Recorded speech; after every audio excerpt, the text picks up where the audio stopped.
break it down, we've got some issues over there we got to get fixed, as well. And not to be the coach that, always finds something wrong in the good and the bad, but we gave up 321 yards of passing. You can't sustain the success that we've had on defense when you do that, because at some point, 321 yards of passing is going to create some points. But Saturday night, they did a really good job of resetting and coming up with a stop or coming up with a turnover. And I think that's the mindset we got to have. We don't want to give up 321 passing yards, but when we do give up plays, we got to reset. I think one of the consistents, and we focused on a lot in the offseason, we've been able to stop the run. I think stopping the run has created an opportunity for us to be in advantageous third downs. Now we've got to be able to get off the field on those third downs and be able to create some field position flip for the offense. Offensively, we're spinning our feet in the mud a little bit because of the things that we prevented the first 2 weeks are showing up in these last 2 weeks. Sacks, turnovers, penalties. The first 2 weeks we were able to prevent them or minimize them. In the last 2 weeks they've shown up. And then when you get in those situations to where you're not able to be ahead of the sticks on first and second down, it magnifies your issues that you have on third down. And then as the opponents get better, they know your issues, so now they're able to attack your issues in the areas where you're struggling a little bit. We talked about Marshall beaters the last couple weeks. So we went back. Week 1 we had 8. Week 2 we had 11. Week 3 we had 21. Week 4 we had 21. So you take penalties, sacks, turnovers, missed tackles. Anything that the defense gets, you subtract. Anything the offense gets, you add. So first couple weeks, we were very close to being in the negative. We get back first week, we had 8, okay, which is, okay, good. 11. Well, they said, well, Coach, what's the number? Well, it ain't 21. Okay, I do know that. Okay, so when you really start looking, because our defense did some good things. They got some turnovers. They got some sacks. Well, then we gave up some sacks and some turnovers, so that balances out. And I think as you look at them, there's been some that have been probably double costly for us in the last couple weeks, meaning taking points completely off the board or putting them completely on. On the flip side, the first couple of weeks, we were able to put points on the board. Gilmore gets a pick and scores. This week we give up a strip sack and they score. So I think when you talk about the mistakes, obviously the magnitude of the mistake helps kind of paint the picture a little bit. But what we've got to do is we got to get back to playing winning football. And that's really what it is. Doesn't matter who we're playing, doesn't matter where we're playing. We got to get back to taking care of the football on offense. We got to get back to being manageable third down so we can manage the game wisely. We've been able to run the ball pretty consistently. I think that's why we've been in all of these games from a score perspective, which is a positive, to know that we can run the ball against some of these good fronts that we've been going against. But we got to get back to winning football, and that's in all 3 phases. And that's just not offense, defense, that's special teams. We got to get back to that complementary winning football. Coach, going off of that, 21 Marshall beaters in back-to-back weeks. How do you address that, and what do you change to help, fix that? Well, the first thing you do is you change the people that are creating them. Then the second thing you do, you look and see if the people you're replacing them with are better. And if they're not, you got to put those people back in there and keep coaching them. That's really where, some of these issues are coming up.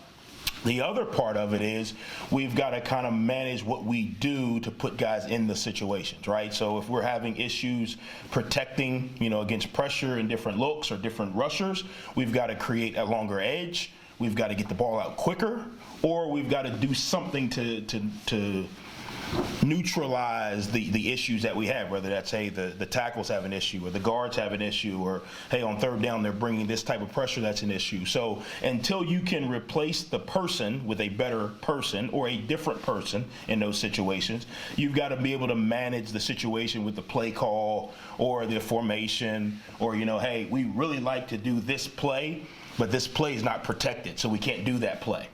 which is going to create some issues because now you're not able to truly be the offense or defense you want to be. Same thing on defense. We had 14 missed tackles Saturday, 8 by the secondary. Well, part of it is we're short a guy in the secondary with Isaiah Norman being out right now. Hopefully get him back soon.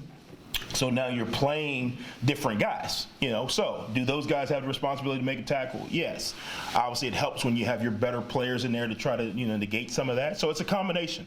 It's a combination of developing the back half of your roster so that as the season goes and the other guys do have to play, they have the experience. It's developing the guys that are in there so we can run the plays on both sides of the ball that give us the best opportunity while being protected. So it's a combination. It's a lot, I would say when I had Saquon Barkley and Miles Sanders, if Saquon fumbled, I put Miles in. Well, both of those guys are draft picks, so it's easy. Well, when LeBourne fumbled, the guys that went in behind him are just younger. So he still gave us the best chance to win. But we've got to decide, do you let the guy keep fumbling or do you put in somebody who's younger, maybe doesn't have the experience? So as a coach, you kind of find that balance. I don't think any of our players go out there with the thought of I'm going to mess up or I'm going to fumble or I'm going to give up a sack or miss a tackle. But we just got to make sure we're putting the best guys in position to do what they can do best. You mentioned LeBourne. He had 118 yards of the 174 total offense. Did you guys go into that game with that as a game plan? Like, hey, we'll just get him the ball, or what was kind of your game plan? No, I mean, we always want to run the ball. And he probably gives us the best chance right now running the ball. He's able to break some tackles. He's able to kind of body and balance control to stay up on some runs. He runs tough. He runs physical. So he gives us the best chance to run it effectively. As the game went on and we realized, okay, we're having protection issues. Well, in order to stay out of these protection issues, we got to get to third and manageable, or we got to get a first down. Because if we get into a situation where it's 3rd and 17 or 3rd and 15, well, that's not advantageous to anybody. So as the game went on, we realized, hey, the defense is doing a good job of kind of keeping us in this thing, so let's try and run the ball to be more efficient until we can get to a position where we can open it up and throw it a little bit more, as we got in different situations. You mentioned some of the issues in pass defense, giving up 300-plus yards. Does that have anything to do with the aggressiveness at the line of scrimmage, kind of being able to come in and stop the run? Does that open things up on the back end for opposing offenses? No, I think what it does a little bit, if you're a DB and you play behind our D-line, you expect either the quarterback or the ball carrier to get on the ground fast. So if you're covering your guy for longer than 4 or 5 seconds, it's kind of like, hey, where's the ball? Bang, there it goes. You know what I mean? Type of deal. So I think a little bit of our dominance right now in the D-line creates a little bit of inconsistency with our guys in the back end. I think also teams understand that we're stopping the run pretty good right now, knock on wood. So they're a little more creative in their pass game. Hey, how can we pick, rub, cross a guy quick, get him the ball, puts us in a little different position. I'm playing, 7, 8 yards off the guy. He takes off that way fast, gets the ball to him. You know what I mean? So I think, again, our ability to be dominant and consistent up front so far this season has created teams that say, okay, well, hey, it's no need us beating our head against the wall trying to do X, Y, and Z, but we can do this and try and create an advantage to get this guy running away or get this guy down, in a zone, if that makes sense. Coach, with your O-line, has it been tough on them with the whole coaching thing, distraction, or is it just getting used to a new voice coaching them up, or has that been a factor the last couple of weeks? I don't think it's been a factor. That could be an easy excuse. We had these issues in August. We've just been able to manage them, if that makes sense. You know what I mean? It's just been something that, if you look back, we gave up a sack in the Norfolk game. Nobody really knows because we were able to score a bunch of points. We gave up a sack in Notre Dame game. We didn't drop back as much in that game because going into the game, we already knew, okay, their front is probably going to be a little more aggressive. So the issues that we have are not new issues. So it's not a coaching change, or it's not a, hey, Bill Legg's teaching different than somebody else. It's issues that we've been able to stay out of these situations. We haven't had very many 3rd and plus 6s up until the last 2 weeks.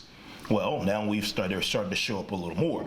We haven't been in a situation where we've needed to come from behind in the last couple of weeks. We put a drive together a couple weeks ago, and it was mostly run. LeBourne comes out there and gets a 40-yard, 50-yard run. That changes the whole dynamic. We haven't had that in the last couple weeks. You know what I mean? So now as you're moving the ball down the field, well, you may get in 3rd and 8. Okay, well, here our issues come. How can we protect our issues and still get enough guys out in pass routes to be able to get 8 yards? So issues that we've had that we've been able to mask, and now they're showing up. We've got to get back to, 1, creating new ways to mask them, and then 2, playing winning football. Not turning it over, being efficient on first down, taking care of the ball when we do run it, being more efficient with RPOs. The first play of, or second play of, Bowling Green, we hit an RPO, which is a way to mask the pass. We're going to run it, we're going to throw it. So just things that we've been able to do, we got to continue to do better. And things that we've known have been issues, we got to continue to create new ways to change the issues or mask the issues so we can keep moving forward. Is Bill doing both tight ends and offensive line, or did that? Yeah, he's kind of doing both. Right now we've got Dalton Williams, who's an analyst for us, who's tight ends they're not easy to coach, but they're either connected to the O-line in the run or they're connected to the wide receivers in the pass. So, Dalton's helping them out with the wide receivers and Coach Bo Knight, and then Coach Lay's got them in the run where, usually they're connected to either one of those groups or the quarterbacks with Coach Trickett. Coach, I saw you mention yesterday with Sun Belt, the Sun Belt Conference, that this is an uncharted territory for you guys. You started last season up 2-0, dropped 2 games. So how much are you guys kind of leaning on that experience from last year, or is this completely a new page and you're telling the guys like, hey, we got a big home game this week? Like, how much, I guess, do you lean on that experience? No, I think you got to lean on your experiences because that's what the kids know. I know we've got 48 new guys, but we still got 50 or 60 old guys, that know and understand the ebbs and flows. And I use it more for not, hey, this is how we play, or we should always go 2 and then, lose 2. I use it more for managing, the expectations, because the expectation is because you won 1 game that was big, you're supposed to win them all. Well, no, it's not true. Or because you lose 1 game that's supposed to be winnable, that you're going to lose them all. Well, no. Well, they said the same thing last year. We lost 1 here to ECU that was a big game.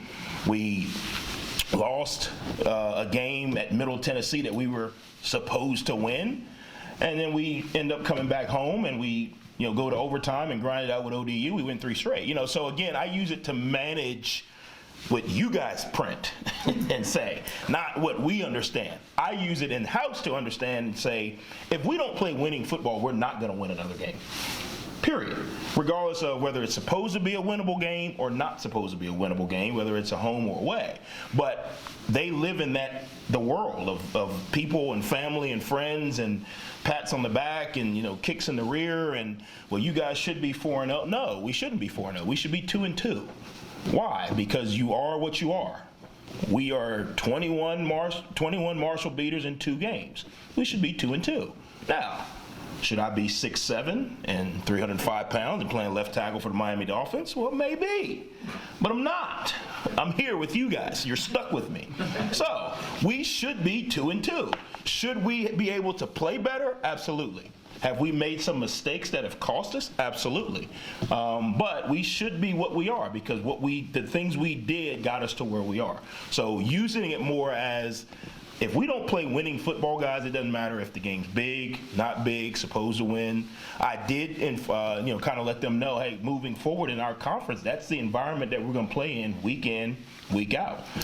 Regardless of who we play in our conference, that's what the game's going to look like. It's going to be a knockdown, drag out. It's going to be tough defenses. It's going to be tough offenses. We're going to need plays in all 3 phases, just so they can get an understanding, because a lot of these kids haven't had that experience, between last year with App and Lafayette, yes, but not with the whole conference.